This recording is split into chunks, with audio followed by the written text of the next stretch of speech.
HURIWA accuses Tinubu of bias, demands Nnamdi Kanu's release for Southeast peace.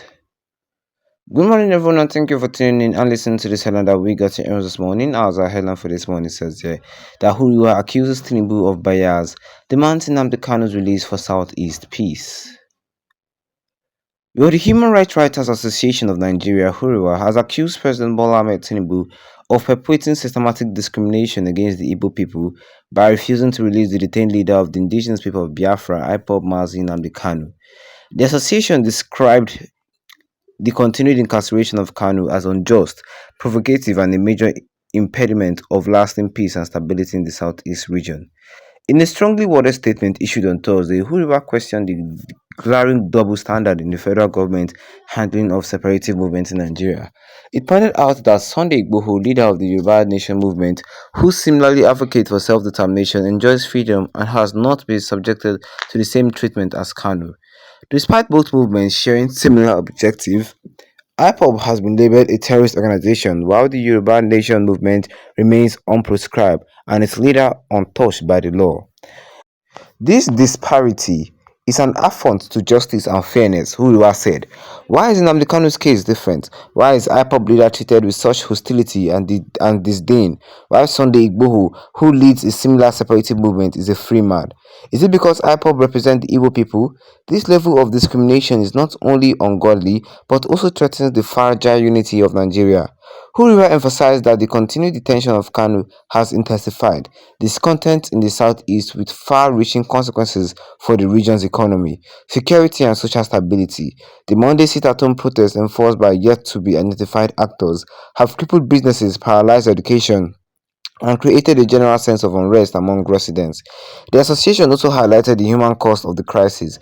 Hundreds of young people in the southeast have lost their lives due to extrajudicial killings by security forces and violence perpetrated by non-state actors. The bloodshed have left families devastated and further alienated the region from the rest of the country. The southeast is bleeding, both economically and socially. Families are mourning their loved ones, businesses are shutting down, and youth are losing hope.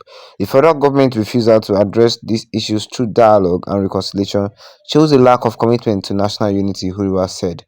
The group called on President Tinubu to demonstrate true leadership by ordering Kanu's immediate release and initiating constructive dialogue with stakeholders in the southeast. It proposed the formation of a negotiation team comprising Southeast governors, lawmakers, traditional rulers, religious leaders, civil society representatives, and IPOB members led by Nnamdi Kanu himself. Engaging with all stakeholders is the only way to address the root cause of the unrest in the Southeast. The government must abandon its militaristic approach and embrace non-kinetic solution, and it has done as it has done with other regions, Huriwa added. The association criticized the federal government's inconsistent handling of similar cases, noting that while Igboho had been allowed to freely pursue his agenda, Kanu's detention continues to fuel a sense of marginalization among the Igbo. This selective justice is unacceptable and undermines the principles of equality and fairness that should guide a democratic government. The president must address this glaring bias and work to restore trust among all ethnic groups, Huriwa declared. Huriwa also condemned the economic neglect of the southeast, which have worsened the region's crisis. Youth unemployment has soared, businesses have collapsed, and the once vibrant economic hub of the southeast now struggles to sustain itself. The association attributed these challenges to the federal government's failures to prioritize non-kinetic solutions and its refusal to engage in meaningful dialogue with aggrieved parties. The southeast is a critical economic zone with immense potential to contribute significantly to Nigeria's development. However, the region has been abandoned and its people are suffering. This administration has a duty to rebuild trust and restore hope in the southeast by addressing their legitimate grievance, the association said. The group also noted the federal government's willingness to negotiate with other separatist movements in the past, such as the Niger Delta militants and even groups in the north, through amnesty programs and peace talks. Why is the southeast being treated differently? This discriminatory approach must stop. The government must show that it values the lives and well-being of all Nigerians equally, Huriwa said. Well, it is time for action. The Southeast is bleeding, and the people are demanding justice, fairness, and peace. President Tinubu must rise above ethnic and political bias to heal the wounds of the region and build a united Nigeria. Release Nnamdi Kanu, engage with the youth, and create a legacy of unity and progress, Huriwa concluded. And that was all what HURIWA said for us here concerning the silence today this morning, which says here that HURIWA accused Tinubu of bias, demands Nnamdi Kanu's release for Southeast peace. Well, they are not right. Sorry, they are 100% right. Yes, HURIWA is 100% right in this one.